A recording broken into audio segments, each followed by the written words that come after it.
Now, how I see this is that I think Monique is not willing to sacrifice or compromise her integrity for money or butter biscuits, which is why she's been whiteballed from Hollywood for so long.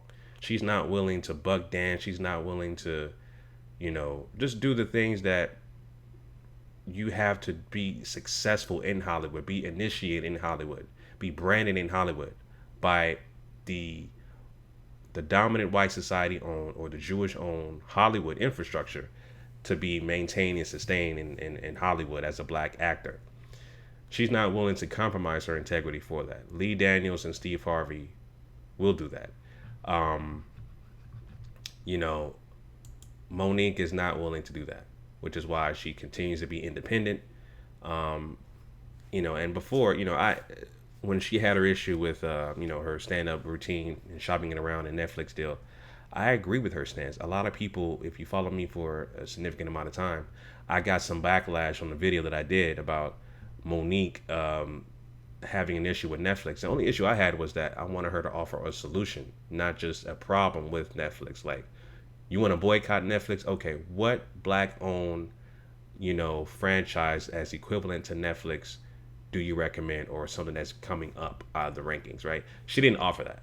But as far as her value as a comedian and, being lowballed, $500,000 and all that stuff, I agree. She should have been paid a lot higher. You know what I mean? She's been in the game for quite some time, over 20 years. Um, but like I said, she's not willing to buck Nan. She's not willing to compromise her integrity for a dollar for butter biscuits.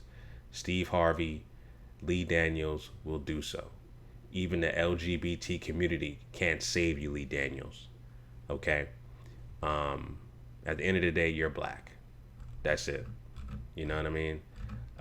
Now, I think the difference with Steve Harvey also and Lee Daniels, they will do whatever they can do to maintain their status in Hollywood. So they'll compromise. They'll buck dance. They'll do things that black people shouldn't do to maintain and sustain, your presence in Hollywood.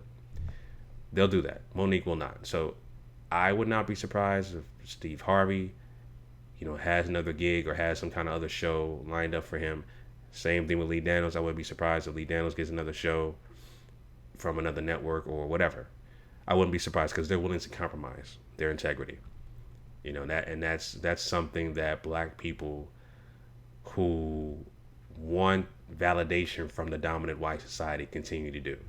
They seek validation from them, so therefore they'll compromise their own integrity, which is not for sale, to the dominant white society. You get emasculated, get embarrassed, get initiated just to maintain and sustain their presence in white-owned Hollywood, white-owned and controlled Hollywood. So that's the difference, in my opinion. You know what I mean? That's the difference. You know, so yeah, those are my quick thoughts about this, family. Leave your comments down below. This is the reason why that Steve Harvey and Lee Daniels ran out of butter biscuits, because everything is owned and controlled by the dominant white society. So if you don't play by their rules, that's it. But again, these guys are willing to compromise and sacrifice their integrity for butter biscuits. So at the end of the day, it could be karma as well. Definitely could be karma as well. They were on their high horse while Monique was down below, and they act like they were on top of the world because they had their shows and stuff like that, and Monique was still independent, still being whiteballed from the industry, and they felt like they were that she was beneath her, that they were beneath her, and all that stuff. And now everything came back full circle. All right, but we know the difference between these three, though, right? I would definitely respect Monique more than I respect Steve Harvey and Lee Daniels, for sure. So those are my thoughts about that, family. Leave your comments down below. Let me know what you guys think. Until next time, family. Chauncey signing out. Peace.